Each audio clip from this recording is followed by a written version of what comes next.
8 मई को जो पीटी परीक्षा हुई उसमें देखिए पेपर लीक कर गया। वो परीक्षा आपको रद्द कर दी पड़ी पूरी। उसके बाद जो ईओयू ने जांच की, उस जांच में भी कुछ टुटपुंजिये लोगों को अंदर किया गया, कोई बड़ा घड़ियाल तो पकड़ाया नहीं। लोगों ने अभ्यर्थियों को गिनी पिग बना दिया है। अब सारे प्रयोग इन्हीं पर किए जाएंगे, तो वो तो अभ्यर्थी पहले ही से कन्फ्यूज्ड है। कभी परसेंटेज परसेंटाइल, कभी एक पाली दो पाली, कभी निगेटिव मार्किंग। तो मैं समझ नहीं रहा। बीपीएससी एक बहुत ही प्रतिष्ठित परीक्षा है, बिहार की कम से कम कहें तो सबसे प्रतिष्ठित परीक्षा है, उसको ये लोग इन लोगों ने खिलवाड़ बना दिया। अभ्यर्थियों का कहना एक बार फिर वही है कि बिना सेटिंग धांधली के इतना ऊपर कट ऑफ नहीं जा सकता। निगेटिव मार्किंग होते हुए भी अध्यक्ष का कहना है कि हम ई ऑप्शन को नहीं हटाएंगे, और अभ्यर्थियों का कहना है कि जब तक ये ई ऑप्शन रहेगा हमारे साथ छल होता रहेगा। लड़के लड़कियों की उम्र निकली जा रही है।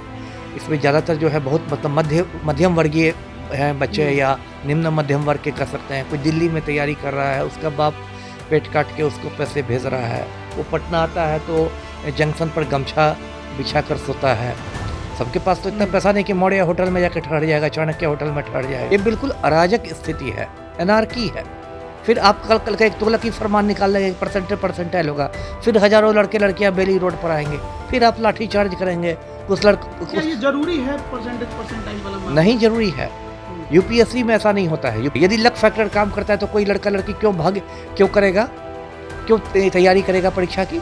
तो लॉटरी का टिकट नहीं खरीद लेगा कि बैठे बैठे करोड़पति बन जाएगा। तो संघ लोक सेवा आयोग की परीक्षा कैसे समय पर हो जाती है और सही रिजल्ट भी निकल जाता है? इसका मतलब कि बिहार लोक सेवा आयोग में क्षमता की कमी है। तो उस क्षमता को ढकने के लिए आप उसका ठीकरा अभ्यर्थियों पर फोड़ रहे हैं। यदि आप सरकारी नौकरी कर रहे हैं तो उसमें स्थानांतरण होना चाहिए। 2-3 साल पर लोग बदलते रहने चाहिए। आप मठ बनाकर बीपीएससी को उसका मठाधीश बन जाइए तो आप पर तो उंगली उठना लाजमी है कि क्या आपका निहित स्वार्थ है कि आप बीपीएससी नहीं छोड़ना चाह रहे हैं। बीपीएससी का लगता है विवादों के साथ एकदम चोली दामन का नाता हो गया है। एक तो बीपीएससी को करना चाहिए कि अपनी एक आंतरिक जांच बैठानी चाहिए, इंटरनल इंक्वायरी होनी चाहिए इन सभी बिंदुओं की। अगर बीपीएससी को लगता है कि ये जो लोगों के इल्ज़ाम है बेबुनियाद हैं, तो जो समाचार पत्र हैं, इंग्लिश के हों, हिंदी के हों, उर्दू के हों, उनमें बीपीएससी की ओर से एक स्पष्टीकरण जारी होना चाहिए। नमस्कार, आप लाइव बिहार देख रहे हैं। मैं हूं राजमोहन तिवारी। बीपीएससी 67वीं पीटी परीक्षा, इस परीक्षा ने क्या नहीं देखा। पेपर लीक हुआ, उसके बाद से नए प्रयोग शामिल करने की कोशिशें की गई। जो अभ्यर्थी थे वो सड़कों पर उतरे, लाठी खाए, सीएम नीतीश कुमार का हस्तक्षेप हुआ और बाद में जाकर आखिरकार ये परीक्षा संपन्न हुई। लेकिन जब से रिजल्ट आया है उसके बाद अभ्यर्थी बहुत ज्यादा हतोत्साहित हैं, क्योंकि कट ऑफ पहली बार रिकॉर्ड तोड़ 113 देखने को मिला। और ऐसे में अब अभ्यर्थी परेशान है कि आखिरकार और कितनी मेहनत करे। साथ ही साथ 68वीं को लेकर विज्ञापन भी जारी कर दिया गया है और कई बदलावों की बात कही गई है। एक बार फिर 2 पालियों में परीक्षा की चर्चा हुई है। ई ऑप्शन नहीं हटेगा, इसकी बात हो रही है। निगेटिव मार्किंग की बात चल रही है। देखिए, इसी पर बात करेंगे। हमारे साथ पूर्व आईपीएस अमिताभ दास जी हैं, जिन्होंने लगातार बीपीएससी के मुद्दे पर मुखर होकर बोला है और इनकी बातों का असर भी हुआ, जो कि हमने पीटी परीक्षा में देखा। एक तो कट ऑफ को लेकर सबसे पहले बात हम आपका राय जानना चाहेंगे, किस प्रकार देख रहे हैं इतना ज्यादा कट ऑफ? अब मैं क्या बताऊं, मैं तो बीपीएससी से बहुत एक तरह से निराश हो चुका हूं कि बीपीएससी का लगता है विवादों के साथ एकदम चोली दामन का नाता हो गया है। मतलब सारी चीज़ों में एक विवाद खड़ा हो जाता है। अभी आप दर्शकों को बता ही रहे थे, 8 मई को जो पीटी परीक्षा हुई उसमें देखिए पेपर लीक कर गया। वो परीक्षा आपको रद्द कर दी पड़ी पूरी। उसके बाद जो ईओयू ने जांच की, उस जांच में भी कुछ टुटपुंजिये लोगों को अंदर किया गया। कोई बड़ा घड़ियाल तो पकड़ाया नहीं, किसी बहुत रसूखदार पर तो हाथ डाला नहीं गया। उसके बाद बीपीएससी ने एक बिल्कुल बीच में नया शगुफा छोड़ दिया कि जो रिजल्ट निकलेगा वो परसेंटेज पर नहीं परसेंटाइल पर होगा। उस पर इतना हंगामा हुआ, सड़कों पर लाठीचार्ज हुआ, इतने लड़के लड़कियां सड़कों पर आए। फिर एक शगुफा छोड़ा गया कि 2 दिन इम्तहान होगा, उस पर इतना हंगामा हुआ। उसके बाद दोनों फैसले वापस लिए गए। तब जो तारीख दी गई तो पता चला कि वो यूपीएससी की मेन परीक्षा से टकरा रही है तारीख। फिर उसको बदला गया। और अब जब ये 2-3 दिन पहले रिजल्ट निकला है पुनर्परीक्षा का, जो पीटी की पुनर्परीक्षा हुई, उसका रिजल्ट 113 है कट ऑफ। ये भी एक मतलब मैं कहूँगा अभूतपूर्व ही है। और भी राज्य के लोक सेवा आयोग हैं, राजस्थान लोक सेवा आयोग की भी परीक्षा होती है, उत्तर प्रदेश लोक सेवा आयोग की परीक्षा होती है, संघ लोक सेवा आयोग की परीक्षा होती है। इस तरह से नहीं भागता है कट ऑफ। एक तो ये थोड़ा असामान्य है, असामान्य ही कहूँगा इसको। अब देखिए दूसरी बात है, कुछ लोगों ने, बहुत सारे अभ्यर्थियों ने मुझे फ़ोन किया, लगातार कर रहे हैं। रिजल्ट मैंने खुद नहीं देखा है, लेकिन लोगों का कहना है कि ये भी कि लगातार एक ही सीरियल का रोल नंबर है। हाँ, लास्ट में देखने को मिला है ना। अब एक सीरियल का रोल नंबर मतलब हुआ कि एक रोल यदि 118 है तो दूसरा 119 है, तीसरा 120 है, चौथा 121 है, फिर 122 है। तो इसमें पक्के तौर पर कुछ नहीं कहा जा सकता है, लेकिन एक बू आती है कि कुछ सेटिंग हुई है। मतलब एक संदेह पैदा होता है कि लगातार एक ही सीरियल के रोल कैसे आ जाएंगे। नई नई शिकायतें मिल रही हैं। आपको एक अभ्यर्थी ने मुझे बताया कि आंसर की में जो सही उत्तर था वो उत्तर उसने दिया था, लेकिन उस और आंसर की के आधार पर उसने अपना स्कोर 110 निकाला था और उसको 107 मिला है और कट ऑफ से नीचे है। मतलब जो खुद जो आंसर की में जो सही आप उत्तर बता रहे थे वो मूल्यांकन के समय उसको सही नहीं पाया गया। तो ये सब देखिए इतना, मतलब मैं क्या कहूँ, इतना एक कन्फ्यूज़न की स्थिति है। पहली बात तो देखिए क्या करना चाहिए, क्योंकि अब बीपीएससी की विश्वसनीयता दांव पर है, इसकी साख पर संकट खड़ा हो गया। एक तो बीपीएससी को करना चाहिए कि अपनी एक आंतरिक जांच बैठानी चाहिए, इंटरनल इंक्वायरी होनी चाहिए इन सभी बिंदुओं की। अगर बीपीएससी को लगता है कि ये जो लोगों के इल्ज़ाम है बेबुनियाद हैं, तो जो समाचार पत्र हैं, इंग्लिश के हों, हिंदी के हों, उर्दू के हों, उनमें बीपीएससी की ओर से एक स्पष्टीकरण जारी होना चाहिए। इन सभी बिंदुओं पर अपनी स्थिति स्पष्ट करनी चाहिए कि क्यों कट ऑफ इतना ज़्यादा गया, या आंसर की के सवाल के जो जवाब थे वो क्यों नहीं मिल रहे हैं, या इस तरह के सीरियल नंबर्स का क्या रहस्य है। ये सारी बातें चाहिए, क्योंकि इस तरह से यदि होगा तब तो कुछ दिन में आप देखेंगे कि लोगों ने बीपीएससी की परीक्षा देना ही छोड़ दिया। ये अभ्यर्थियों का कहना एक बार फिर वही है कि बिना सेटिंग धांधली के इतना ऊपर कट ऑफ नहीं जा सकता। वही मैं भी ना कर रहा हूँ। और इस संदेह होने के पुख्ता आधार हैं। क्यों नहीं कोई यूपीएससी पर संदेह करता है? और भी तो परीक्षाएं होती हैं, क्यों नहीं आईआईटी के खिलाफ लोग सड़कों पर निकलते हैं? आखिर बीपीएससी ने क्यों अपनी विश्वसनीयता को मिट्टी में मिला दिया है? अभी आप कह रहे हैं कि जो 68वीं के लिए भी अब बात हो रही है, फिर कह रहे हैं कि हम 2 पाली में परीक्षा लेंगे, फिर कह रहे हैं कि आप एक निगेटिव मार्किंग का शगुफा छोड़ देंगे। तो एक जो होता है, एक मतलब बायोलॉजी के क्लास में हम लोग करते थे कि गिनी पिग पर लोग एक्सपेरिमेंट करते हैं। एक छोटा सा सफ़ेद जंतु होता है, उस पर सारे प्रयोग किए जाते हैं। तो इन लोगों ने अभ्यर्थियों को गिनी पिग बना दिया है। अब सारे प्रयोग इन्हीं पर किए जाएंगे, तो वो तो अभ्यर्थी पहले ही से कन्फ्यूज्ड है। कभी परसेंटाइल, कभी 1 पाली 2 पाली, कभी निगेटिव मार्किंग। तो मैं समझ नहीं रहा। बीपीएससी एक बहुत देखिए प्रतिष्ठित परीक्षा है, बिहार की कम से कम कहें तो सबसे प्रतिष्ठित परीक्षा है, उसको इन लोगों ने खिलवाड़ बना दिया। ये बहुत दुख की बात है जी। आयोगों का जो अभ्यर्थी एग्जाम में बैठे थे उनका कहना है कि फिर से रिवाइज्ड रिजल्ट जारी करना चाहिए। अगर, इसलिए मैंने कहा ना कि बीपीएससी को एक आंतरिक जांच करानी चाहिए, और यदि उसमें गड़बड़ियां पाई गई, ये जो रिजल्ट निकला गया है, इस रिजल्ट पर रोक लगनी चाहिए, नए सिरे से रिजल्ट तैयार होना चाहिए। चेयरमैन कहते हैं कि इसमें लक फैक्टर काम कर रहा है, इसको कैसे आप अब चेयरमैन, अब मैं क्या कहूँ, मुझसे सीनियर पदाधिकारी है, अब मैं उन पर क्या टिप्पणी करूँ?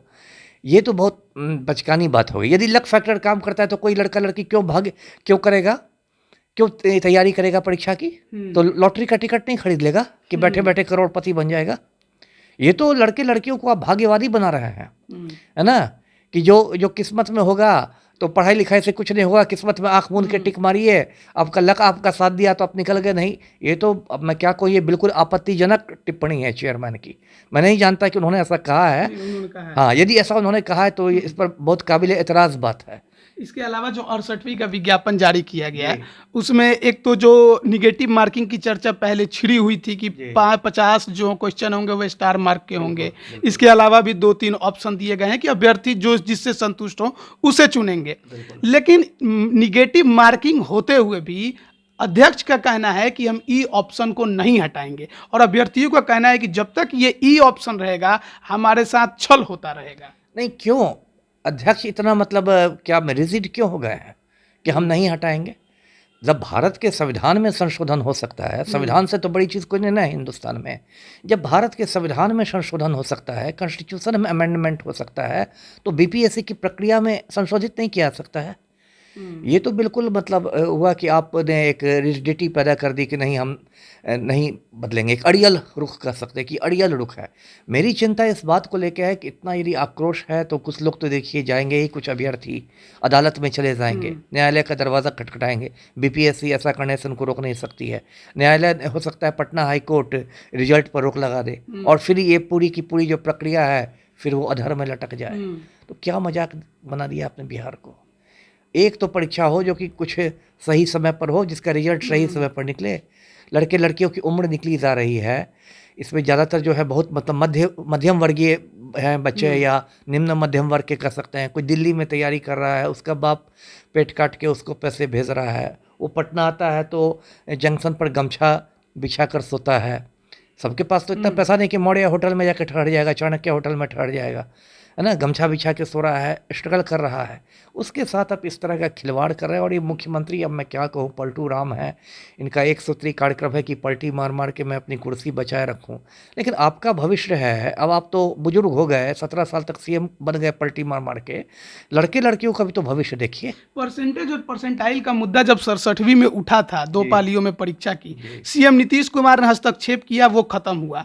लेकिन फिर से पुनः जब इसे लागू करने की बात हो रही है तो इसका मतलब है कि नीतीश कुमार के भी ऊपर अब आयोग चल रहा है। नहीं, मैंने कही अराजक स्थिति है, ये बिल्कुल अराजक स्थिति है, एनार्की है। फिर आप कल का एक तुगलकी फरमान निकाल लेंगे, परसेंटाइल होगा, फिर हजारों लड़के लड़कियां बेली रोड पर आएंगे, फिर आप लाठी चार्ज करेंगे। क्या ये जरूरी है परसेंटाइल वाला मामला? नहीं जरूरी है। यूपीएससी में ऐसा नहीं होता है। यूपीएससी तो हिंदुस्तान की सबसे बड़ी परीक्षा है ना, उसमें नहीं होता है। इन लोगों का कहना है कि कैंडिडेट बहुत ज्यादा हो जाता है हमारे में। क्या यूपीएससी से भी ज्यादा कैंडिडेट हो जाते हैं? नहीं होता है ना। अगर आप में कुछ अक्षमता है, आप नहीं यदि संभाल पा रहे हैं तो छोड़ दीजिए आप कुर्सी, नए आदमी को बनने दीजिए। ये तो कोई बहाना नहीं ना है कि कैंडिडेट्स बहुत ज़्यादा हो रहे हैं। यूपीएससी तो पूरे देश भर, कश्मीर से कन्याकुमारी तक सेंटर्स लेता है, उससे ज़्यादा तो आपके पास नहीं आते हैं ना। तो संघ लोक सेवा आयोग की परीक्षा कैसे समय पर हो जाती है और सही रिजल्ट भी निकल जाता है? इसका मतलब कि बिहार लोक सेवा आयोग में क्षमता की कमी है। तो उस क्षमता को ढकने के लिए आप उसका ठीकरा अभ्यर्थियों पर फोड़ रहे हैं कि अभ्यर्थियों की संख्या बहुत ज़्यादा है। तो क्या अभ्यर्थी परीक्षा देना बंद कर दें, फॉर्म भरना बंद कर दें? परीक्षा नहीं होनी चाहिए, नहीं होनी चाहिए। इसके अलावा जो और अभ्यर्थी हैं या जो छात्र नेता भी हैं, उनका भी ये मानना है कि आयोग में जिस प्रकार के अधिकारी बहुत लंबे समय से बैठे हैं, उन्हीं का ये परिणाम है कट ऑफ, और उन्हीं का परिणाम है आगे 2 पाली का रिजल्ट। और जब तक उन्हें नहीं बदला जाएगा तब तक कोई सुधार नहीं होने वाला। देखिए, पहले भी मैंने बहुत चैनलों पर कहा है कि बिहार लोक सेवा आयोग एक संस्था है, ये मठ नहीं है और किसी को मठाधीश नहीं बनना चाहिए। यहाँ कोई है, अब मैं किस किस का नाम लूँ, लेकिन कोई मान लीजिए परीक्षा नियंत्रक हैं, वो कितने बरस से हैं, कोई कहीं है किसमें। अरे आपने उसको मठ बना दिया और आप मठाधीश बन के बैठे हैं। यदि आप सरकारी नौकरी कर रहे हैं तो उसमें स्थानांतरण होना चाहिए, 2-3 साल पर लोग बदलते रहने चाहिए। आप मठ बनाकर बीपीएससी को उसका मठाधीश बन जाइए तो आप पर तो उंगली उठना लाजमी है कि क्या आपका निहित स्वार्थ है कि आप बीपीएससी नहीं छोड़ना चाह रहे हैं। हाँ, आयोग कहता है 67वीं रिजल्ट से पहले कि हम पारदर्शिता बरतने के लिए रिजल्ट में लेट कर रहे हैं। लेकिन जब रिजल्ट जारी होता है तो अभ्यर्थी उस पर भरोसा नहीं करते, उस पर विश्वास नहीं करते, तो फिर ये कैसी पारदर्शिता है? नहीं, कोई पारदर्शिता नहीं है। पारदर्शिता, यदि आपकी विश्वसनीयता ठीक होती तो आप बगैर लेट किए हुए भी जल्दी भी रिजल्ट निकालते तो कोई उंगली नहीं उठती।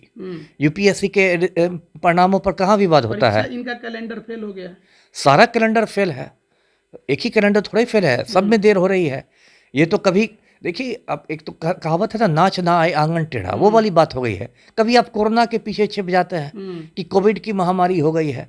अरे कोविड की महामारी बस बीपीएससी के लिए हुई है, यूपीएससी के लिए कोविड की महामारी नहीं है। कभी आप अभ्यर्थियों की संख्या का बहाना दे देते हैं, कभी आप किसी पर फेंक देते हैं, कभी किसी पर फेंक देते हैं। देखिए, अब बीपीएससी को आत्मनिरीक्षण करना चाहिए कि बहुत हुआ है ना। अब इन लोग को कुछ अपनी भी इज्जत का ख्याल करना चाहिए कि कहाँ जा रही है इनकी विश्वसनीयता। अब कट ऑफ तो आ गया है, रिवाइज रिजल्ट को लेकर सोशल मीडिया पे अभ्यर्थी जरूर कुछ ना कुछ लिख रहे हैं। जिनका रिजल्ट नहीं हुआ है इतने कट ऑफ होने की वजह से वो हतोत्साहित हैं। अब क्या करे वो? अब हतोत्साहित होना तो स्वाभाविक है। मैं भी उनकी जगह रहता तो मुझे भी अच्छा नहीं लगता। लोग साल साल भर मेहनत करते हैं, छोटे छोटे कमरे में बैठ के दिन रात पढ़ाई करते हैं और आपका 1 नंबर 2 नंबर से छूट गया है और आंसर की में सही जवाब के बावजूद छूटे, तो ये तो नेचुरल चीज़ है। अब इसी में पड़े रहे कि आगे बढ़े? देखिए, मैं आपके चैनल के माध्यम से ये कहता हूँ कि यदि अन्याय हुआ है, गलत चीज़ हुआ है तो उसका विरोध होना चाहिए, शांतिपूर्ण होना चाहिए। मैं कभी ये हिंसा की बात नहीं करता। शांतिपूर्ण विरोध होना चाहिए, कानून के दायरे में होना चाहिए। यदि उनके पास ठोस सबूत हैं, यदि ठोस सबूत हैं तो उनको अदालत में जाना चाहिए, अदालत का दरवाज़ा खटखटाना चाहिए, क्योंकि जितनी भी सरकारी एजेंसियां होती हैं ना, मेरा अपना अनुभव है, ये लात का भूत होती है। अच्छा। हाँ, ये बात से नहीं मानती हैं। आप उनको बोलते रहिएगा कि ऐसे कीजिए वैसे कीजिए, कोई सुनने वाला नहीं है। जब तक इनको अदालत का चाबुक नहीं लगेगा, अदालत का इनको हंटर नहीं पड़ेगा, तब तक ये लोग मनमानी करते रहेंगे। चलिए, बहुत बहुत धन्यवाद आपका हमारे साथ जुड़ने के लिए। तो देखिए, बीपीएससी 67वीं पीटी का जब से कट ऑफ जारी हुआ है उसके बाद से अभ्यर्थियों के अंदर थोड़ी परेशानी दिखने को मिल रही है। सोशल मीडिया पर तो वो बहुत कुछ लिख रहे हैं और रिवाइज्ड रिजल्ट की भी चर्चा काफ़ी तेज है। साथ ही साथ बहुत छात्र नेता हैं जिनका ये कहना है कि आयोग के अध्यक्ष से मिलेंगे, लेकिन इसके साथ ही जो 68वीं को लेकर विज्ञापन जारी हुआ है उसमें 2 पाली की चर्चा की गई है, साथ ही साथ निगेटिव मार्किंग की भी चर्चा है। अब देखना होगा कि जो अभ्यर्थी अपने तरफ से विकल्प चुनते हैं उसके बाद आयोग क्या कुछ फैसला इस पर लेता है। लेकिन पूर्व आईपीएस अमिताभ दास जी का कहना है कि अगर आयोग को लगता है कि उसके ऊपर जो भी आरोप लग रहे हैं वो गलत है तो उसे स्पष्टीकरण जारी करना चाहिए, और अभ्यर्थियों को अगर लगता है कि उनके साथ गलत हुआ है, सबूत है, तो उन्हें कोर्ट का दरवाजा खटखटाना चाहिए। आप बने रहिए लाइव बिहार के साथ। आप सभी का बहुत बहुत धन्यवाद।